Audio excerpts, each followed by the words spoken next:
नमस्कार. प्रमिलास रेसिपीमध्ये तुमचं सर्वांचं खूप खूप खूप स्वागत. आज आपण प्रमिलास रेसिपीमध्ये महाशिवरात्रीच्या उपवासासाठी पाकातले गोड रताळीचे मस्त असे मऊ लुसलुशीत गुलाबजाम तयार करतोय. आता ह्यातला एक गुलाबजाम तुम्हाला मी तोडून दाखवते. छान मऊ लुसलुशीत होतात. आपण खव्याचे गुलाबजाम करतो ना, अगदी तसे हे तयार होतात आणि खायला सुद्धा खूपच मस्त लागतात.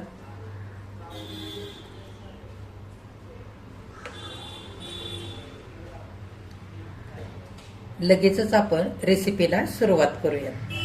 आता रताळ्याचे गुलाबजाम करण्यासाठी इथं मी 200 ग्राम इतकं रताळं कुकरला शिजवून घेतलंय. कुकरला शिजायला घालताना कुकरमध्ये मी थोडंसं पाणी घातलं. रताळी स्वच्छ धुतली आणि कुकरच्या डब्यामध्ये ठेवून बिना पाणी घालता 3 शिट्ट्या करून हे रताळं शिजवून घेतलेलं आहे. हे बघा, अजिबात ओलसर कुठेही झालेलं नाही. पाणी घालून रताळं शिजवायचं नाही, नाहीतर फार ओलसर होतं आणि नंतर आपल्याला मिल्क पावडर सुद्धा जास्तीची लागते त्याच्यासाठी. आता शिजवून घेतलेल्या रताळ्याची साल काढून घ्यायची.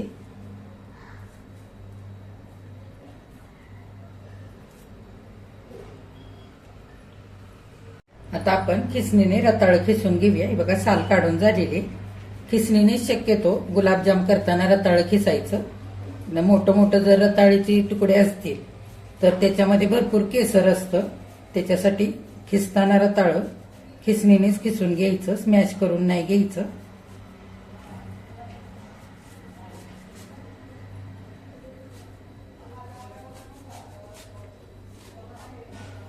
बघा, सगळं रताळं इथं आता खिसून झालेलं आहे. खिसल्यानंतर हे बघा, अगदी मोकळा मोकळा असा खिस झालेला आहे, कुठेही ओलसर झालेला नाही. इथं मी 200 ग्राम इतकी मिल्क पावडर घेतलेली. आता थोडी थोडी घालून आपण छान मळून घेऊया. एकदमच सारी घालायची नाही, लागेल तशी घालून छान असं सगळं आपल्याला मळून घ्यायचंय. जर मिल्क पावडर आणखी लागली तर आपण घेऊ शकतो जास्तीची. हे बघा, असं छान एकदम एकत्र करून मळून घ्यायचंय. आता आणखी थोडीशी दूध पावडर घालूया आणि मळून घेऊया.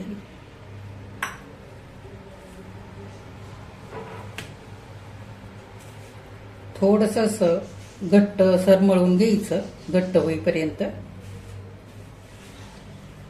रताळी शिजवताना जर पाणी घालून शिजवली तर फार ओलसर होतात आणि मिल्क पावडर पण आपल्याला जास्तीची लागते. जर जास्त मिल्क पावडर झाली तर गुलाबजाम आपले असे मऊसूद आणि रसरशीत होत नाहीत, तर कडक होऊन जातात. त्यासाठी शिजवताना रताळी नेहमी बिना पाणी घालताच छान अशी शिजवून घ्यायची. हे बघा, गुलाबजामचं असं छान मिश्रण मी मळून घेतलंय. फार घट्टही नाही आणि फार अगदी सैलसर सुद्धा नाही, असं मऊसूद मळून घेतलेलं आहे. जेवढं रताळं होतं तेवढीच मी मिल्क पावडर घेतली होती, तर सगळी मिल्क पावडर इथे मी वापरलेली आहे. तर थोडंसं आपण तूप लावूया आणि एकदा चांगलं मळून घेऊया, म्हणजे हे सारं मिश्रण छान असं मऊसूद होईल.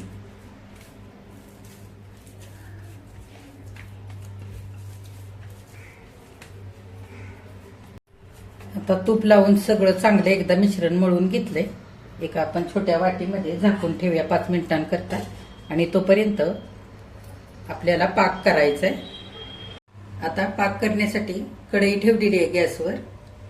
जेवढी मिल्क पावडर घेतली होती 200 ग्राम, तेवढीच इथं मी साखर घेतलेली, ती घालूया.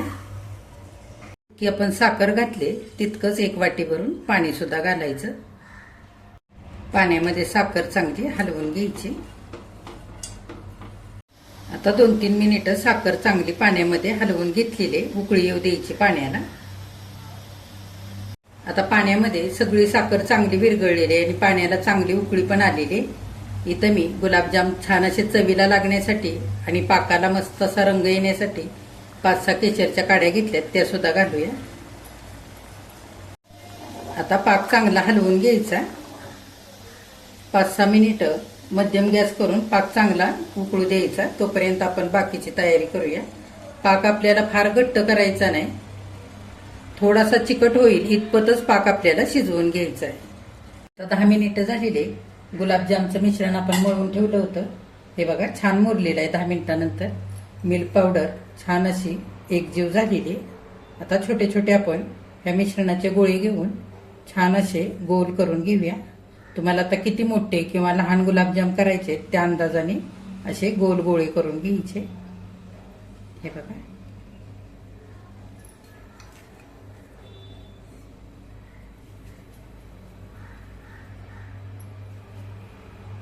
आता इथं सारे गुलाबजाम करून झालेले. आता 5-6 मिनिट पाक चांगला उकळलेला आहे. हे बघा, असा थोडासा चिकट झालेला आहे. ह्याच पद्धतीने व्हायला पाहिजे. हे बघा. आता आपण शेवटी थोडीशी वेलची पूड घालूया. केसर घातलेलं असल्यामुळे पाकाला छान रंग आलेला आहे. केसर नसलं तर नाही घातलं ना तरी सुद्धा चालेल. आपण वेलची पूड थोडीशी घातलेलीच आहे. वेलची पुडीने सुद्धा छान असा सुगंध येतो पाकाला.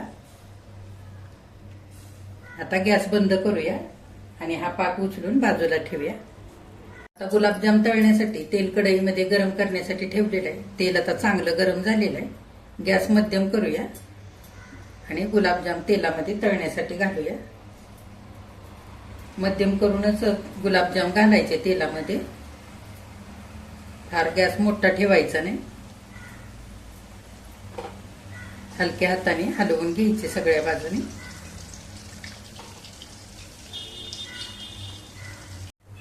हे बघा, गॅस मध्यम करून थोडेसे असे गुलाबजाम हलक्या हाताने हलवून घ्यायचे. सगळ्या बाजूने एकसारख्या रंगावरती छान असे तळून घ्यायचे. गॅस फार मोठा ठेवायचा नाही, नाहीतर मग लगेच. हे बघा, 3-4 मिनिटानंतर एकसारखे छान असे गुलाबजाम मी हलवून घेतलेले. दाटसर असा सोनेरी रंग आलेला आहे. 4-5 मिनिटानंतर दुसरे सुद्धा गुलाबजाम मस्त असे दाटसर सोनेरी रंगावरती तळलेले.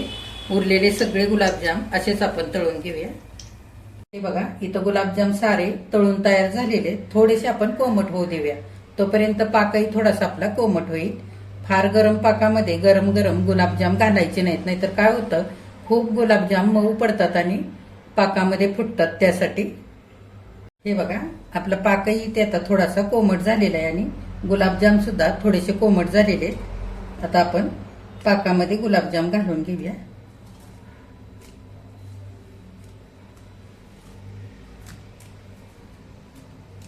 आता हलक्या हाताने गुलाबजाम वर खाली करून घ्यायचे. हे बघा, ह्या पद्धतीने. आणि अर्ध्या तासांकरता असेच पाकामध्ये छान मुरू द्यायचे, म्हणजे मस्त असे मऊसूद गुलाबजाम आपल्या इथं तयार होतील. हे गुलाबजाम तुम्ही फ्रीजमध्ये ठेवून थंड करून सुद्धा खाऊ शकता. जर तुमच्याकडे कुणी पाहुणे येणार असतील तर तुम्ही आधीच हे गुलाबजाम करून फ्रीजमध्ये ठेवू शकता.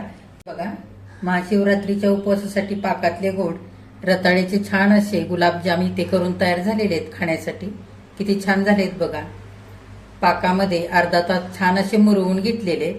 पाक आतपर्यंत छान मुरलेला आहे. त्याच्यामुळे गुलाबजाम मस्त असे मऊ लुसलुशीत झालेत आणि छान रसरशीत सुद्धा झालेले. तर असे तुम्ही नक्की उपवासाला गुलाबजाम बनवून बघा. तुम्ही केल्यानंतर कमेंट करायला अजिबात विसरू नका. आजची जर रेसिपी आवडली असेल तर एक लाईक सुद्धा करा. आणि जे कोणी आता माझ्या रेसिपीज नव्याने बघत आहेत त्यांनी माझ्या चॅनेलला जरूर सबस्क्राईब करा.